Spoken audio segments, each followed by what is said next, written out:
Once upon a time, in a peaceful forest, there lived a little rabbit named Ruby.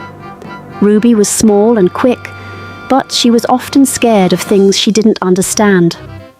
One evening, as the sun was setting, Ruby was hopping home when she saw something strange, a big, dark shadow on the ground.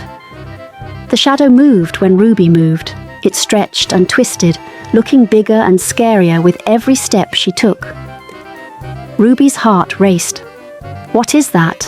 Is it following me?" she thought. She started to run, but the shadow ran with her. Ruby dashed to her friend Benny the bird.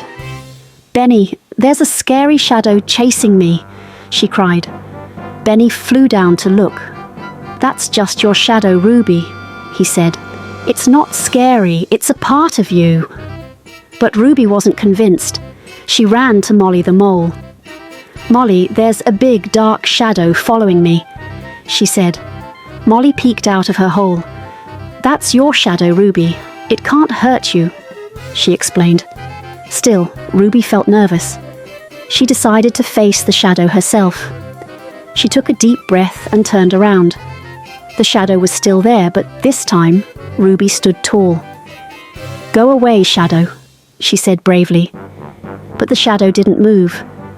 Instead, it copied everything Ruby did. When she waved, the shadow waved. When she jumped, the shadow jumped. Ruby giggled. "You're not scary at all, you're just like me."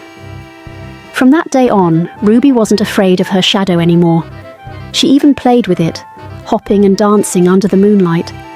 And whenever she saw other animals feeling scared, she would tell them, "Don't be afraid.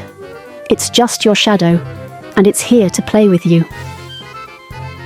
Ruby taught everyone in the forest that there's nothing to fear when you face it with courage and understanding. Moral: don't be afraid of things you don't understand.